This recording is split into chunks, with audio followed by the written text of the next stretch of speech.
Alright, so Errol Spence comes through with a big fourth round knockout victory over Chris Algieri, making a statement. This is the statement that he needed to make too, man. A lot of people were starting to become a little bit iffy on whether this guy was really the going to be the future of boxing, the future of the welterweight division at least anyway.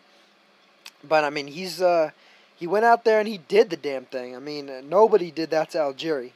I mean, yeah, Algieri has been hurt before. He's been dropped before, hurt and dropped by Pacquiao, hurt and dropped by Provodnikov.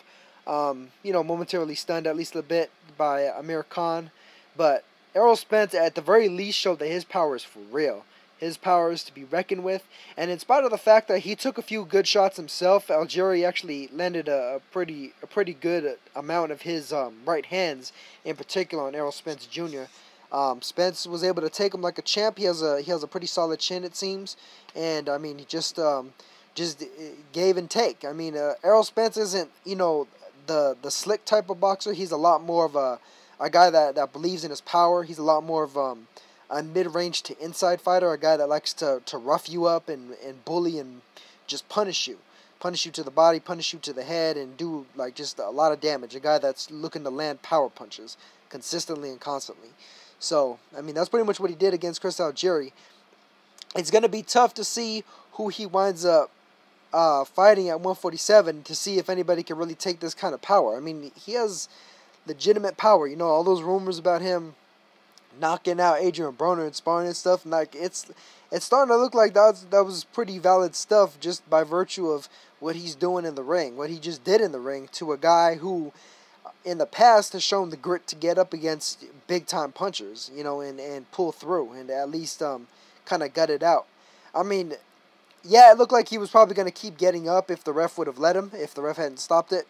But at the same time, he was looking more hurt with each shot that he was hit with and with each time that he was dropped. So, I mean, it wasn't looking like it was going to be too good for him if he managed to keep getting up. I'm curious to see what Spence is going to say right here in the post-fight interview. Let me check it out. He's just reviewing the knockout right now. That he was trying to go for the overhand, and that he'll lean in a lot. So when he leaned in, we just waited for him to come up. And yeah, he's just reviewing the knockout, reviewing what he did to Algieri. But yeah, man, the power's real. I mean, I'd say he may be the biggest puncher at the weight right now. He may be the biggest puncher at welterweight.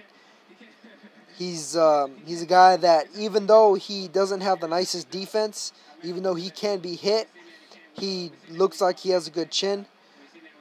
And that may change when he really fights elite punchers like a Danny Garcia, Jesse Vargas is pretty much on that level now. But let's see. Yeah, he's still talking about his training and stuff. But, I mean, I think he's pretty much ready, man. I'd like to see him against Kell Brook, actually. I think that would be an excellent fight. Kell Brook. It looks like he's rated number 2 in the IBF.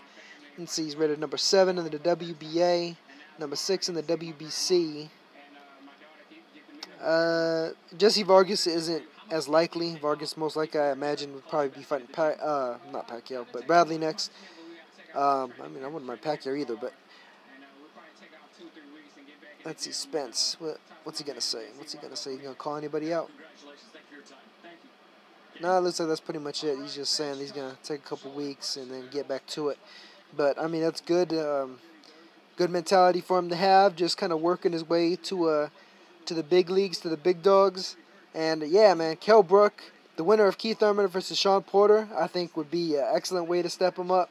Or Danny Garcia. I'm not sure if the Garcia fight would come out. I think either Brook or the winner of Thurman versus Porter would probably be a bit more likely in terms of like public standing, and in terms of how they could sell the fight would be a bit more likely.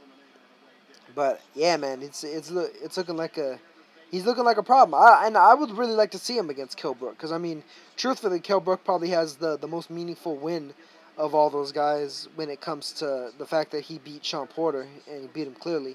So I think Spence versus Brook would be just an excellent fight. Brook's got a guy. He's a guy with a good power himself, a guy with good defense, And, it'd be interesting to see how he deals with a guy like Spence, who's, a guy that's a bit of a bully. In the past, that style with Carson Jones gave him a little bit of trouble. Spence, of course, is a higher level of fighter than that. He has a little bit better boxing ability as well as that pressure and power. So to see the blend in there, I think would be a real good fight. That's the fight I'd like to see. I'm sure there's probably gonna be something in the interim though, because they're still building up Spence. But I hope they push for him to get a big fight very soon, because I mean he's if not in his prime right now, he's rising up towards his prime. He's definitely on the upswing, and he's doing a damn good job of it. So much props to Spence. Excellent win, big time statement making victory, and that's it.